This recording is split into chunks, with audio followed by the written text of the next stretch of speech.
sehat, senantiasa jaga protokol kesehatan, tidak keluar rumah jika tidak penting. Kalaupun harus keluar rumah, anak-anak jangan lupa pakai masker ya, cuci tangan setelah kita beraktivitas.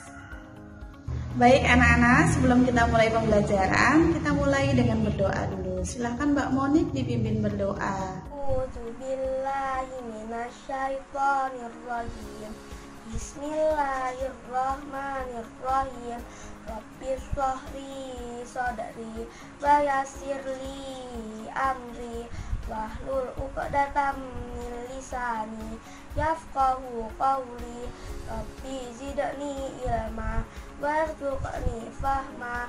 Allahumma anfa'ni bima 'allamtani wa 'allimni ma yanfa'uni. Amin. Anak-anak yang salih-salihah, di pertemuan sebelumnya Bu Mara sudah pernah menjelaskan ya, bahwa di dalam Al-Quran surat Al-Mu'minun ayat 14 Allah menyampaikan bahwa kita dianugerahi tulang dan otot, tulang dan daging, dan tulang dan daging tersebut menyusun sistem gerak yang ada di dalam tubuh kita, sehingga kita bisa banyak melakukan aktivitas ya, kita bisa melakukan banyak amal kebaikan. Nah, maka dari itu kita harus senantiasa bersyukur ya, kita bersyukur atas anugerah Allah yang telah diberikan kepada kita, salah satunya dengan adanya sistem gerak, dengan adanya alat gerak tulang dan otot. Nah, Allah juga menjelaskan bahwa semakin kita banyak bersyukur, maka insya Allah Allah akan menambahkan nikmatnya kepada kita. Nah, sekarang bagaimana caranya bersyukur? Nah, kita bisa bersyukur kepada Allah dengan cara salah satunya kita semakin mendekatkan diri kepada Allah, kita semakin banyak beribadah kepada Allah. Ya, selain itu kita juga berusaha apa? Berusaha menjaga amanah Allah tersebut, berusaha menjaga alat gerak yang telah Allah berikan kepada kita, sehingga alat gerak tersebut senantiasa sehat. Bagaimana jika kita tidak menjaga alat gerak yang telah Allah anugerahkan kepada kita? Ya, pastinya kita bisa sakit. Anak-anak, hari ini kita akan belajar tentang banyak hal. Nah, setelah anak-anak nanti melihat video yang Bu Marah berikan ini, diharapkan anak-anak dapat menjelaskan kelainan dan penyakit pada alat gerak manusia. Kemudian juga anak-anak dapat menjelaskan cara-cara menjaga kesehatan alat gerak manusia. Dan yang terakhir, nanti anak-anak bisa mempraktekkan bagaimana cara menjaga alat gerak manusia. Kita awali dengan tentang kelainan dan penyakit alat gerak manusia. Nah, apa saja kelainan dan penyakit pada alat gerak manusia? Ini dia. Yang pertama, retak dan patah tulang. Nah, kelainan pada tulang yang diakibatkan oleh benturan dengan benda keras. Benturan tersebut dapat disebabkan oleh kecelakaan atau jatuh. Pernah ya melihat atau kemudian mengetahui barangkali tetangganya atau siapa karena kecelakaan atau karena jatuh, kemudian tulangnya ada yang retak atau bahkan ada yang patah. Seperti apa sih gambar tulang yang patah? Nah, ini contohnya. Jadi misalnya kecelakaan atau jatuh bisa mengakibatkan tulangnya itu patah seperti ini, atau juga bisa retak. Penyakit yang kedua adalah penyakit rakitis. Penyakit rakitis yaitu penyakit yang disebabkan oleh kekurangan gizi, seperti kekurangan kalsium, kekurangan fosfor, atau kemudian kekurangan vitamin D. Nah, karena kekurangan zat gizi tersebut, maka tulang tidak tumbuh dengan baik. Penyakit rakitis ini dapat membentuk tulang kaki menjadi bengkok, ya, seperti huruf X dan seperti huruf O. Ini ada gambarnya. Nah, ini adalah tulang kaki yang tumbuh dengan normal karena cukup mendapatkan vitamin D, fosfor, dan kalsium. Nah, sedangkan yang ini seperti huruf O. Nah, ini berarti kekurangan zat-zat gizi tadi, ya, seperti huruf O.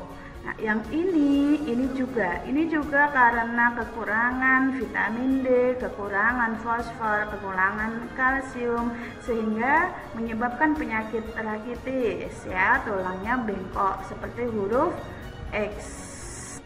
Kelainan yang selanjutnya adalah kelainan pada tulang belakang. Nah, kelainan pada tulang belakang ini ada 3, ya. Yang pertama yaitu skoliosis. Skoliosis yaitu kelainan tulang belakang yang mengarah ke samping tubuh, ya. Nah, kelainan tulang belakang itu seperti pada gambar, ya. Kelainan skoliosis ini disebabkan karena sikap duduk yang salah, ya. Sikap duduknya mungkin pada waktu belajar salah, malah miring begitu badannya. Sehingga hal ini menyebabkan tulang belakang melengkung ke arah samping. Hati-hati ya nak ya, diingat-ingat kalau duduk yang baik, yang benar. Kemudian yang selanjutnya yang kedua yaitu lordosis. Nah, lordosis ini yaitu kelainan tulang belakang ke arah depan. Nah, lihatlah gambar, terlihat bahwa tulang belakangnya mengarah ke depan. Nah, hal ini disebabkan juga karena sikap duduk yang salah, sehingga tulang belakangnya melengkung ke daerah lumbalis. Kemudian yang selanjutnya adalah kelainan pada tulang belakang yang disebut dengan kifosis. Nah, kifosis ini adalah kelainan pada tulang belakang yang mengarah ke belakang tubuh.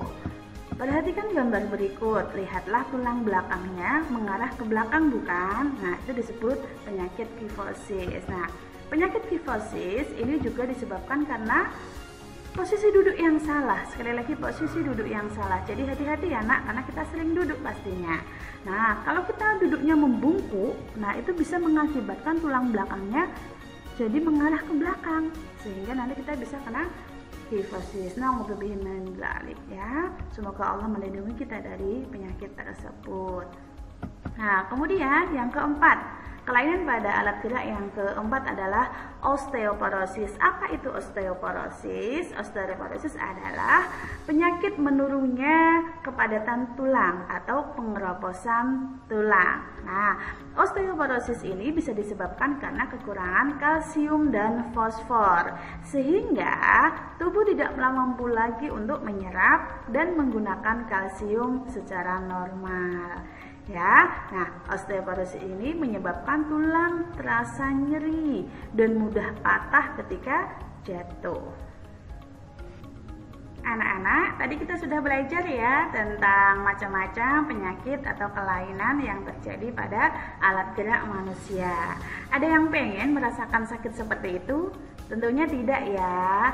Nah, maka dari itu kita harus apa nak? Ya, memelihara kesehatan alat gerak yang Allah anugerahkan kepada kita. Nah, sekarang bagaimana cara menjaga alat gerak kita? Ada yang pengen tahu? Yuk kita pelajari bersama. Ya, yang pertama adalah duduklah dengan posisi yang benar. Seperti apa duduk yang benar? Nah, duduklah dengan tegak, tidak miring atau tidak membungkuk.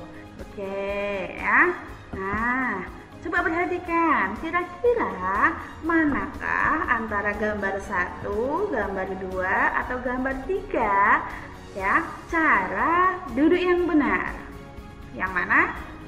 Ya, yang pertama. Oke, ya. Kemudian yang kedua adalah makan makanan yang bergizi. Ya, makanan yang bergizi itu yang seperti apa?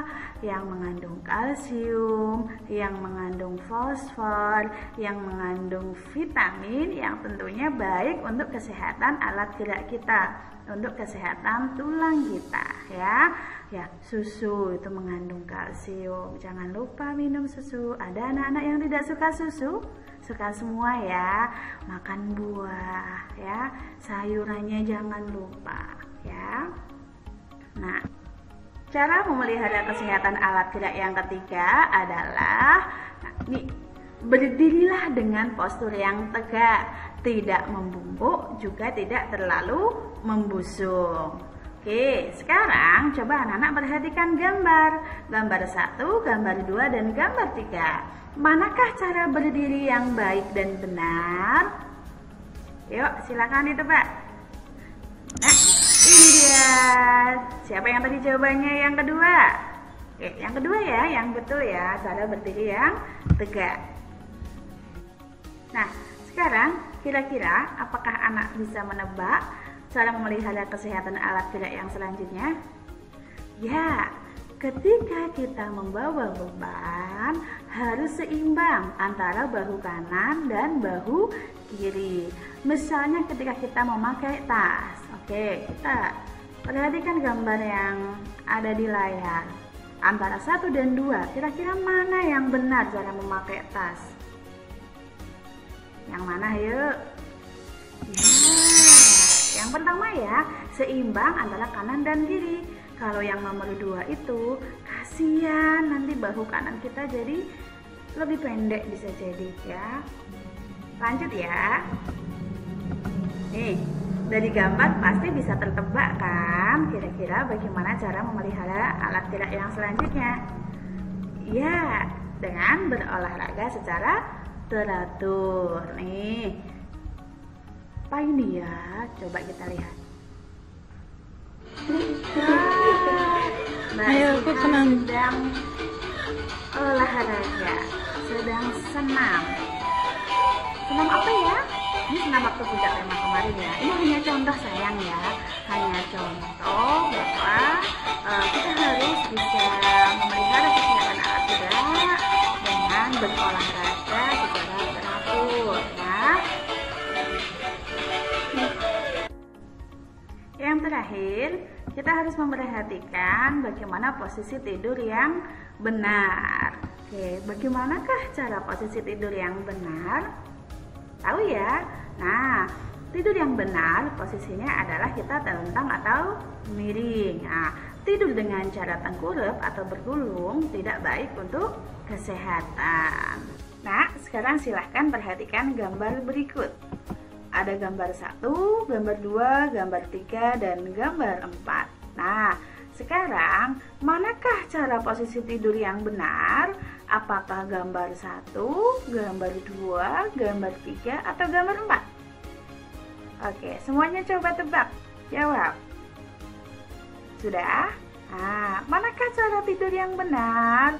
Manakah posisi tidur yang benar? Oke, ini dia. Nomor 1, posisi tidur yang benar. Dan ini sesuai dengan sunnah Rasul ya nak ya, miring ke kanan ya, seperti yang disampaikan oleh Rasulullah teladan kita. Yang ini salah ya, tengkurap tidak baik untuk kesehatan, dadanya bisa sesek. Nah, ini bergulung juga tidak baik untuk kesehatan, nanti bisa kaku-kaku ototnya. Nah, telentang juga bagus. Oke, siapa yang tadi jawabnya 1 dan 4? Oke, barakallah ya. Dipraktekkan ya nak ya. Alhamdulillahirrabbilalamin, pembelajaran kita sudah selesai untuk hari ini. Tadi anak-anak sudah banyak belajar tentang berbagai macam penyakit atau kelainan pada alat gerak manusia dan bagaimana cara menjaga kesehatan alat gerak manusia. Nah, untuk selanjutnya ada tugas buat anak-anak. Silahkan praktekkan cara memelihara kesehatan alat gerak manusia. Silahkan nanti didokumentasikan dengan foto atau video, boleh juga dikirim japri ke Bu Mar'ah atau ke Google Classroom, begitu ya. Oke, sekian, semoga bermanfaat. Bu Mar'ah akhiri. Assalamualaikum warahmatullahi wabarakatuh.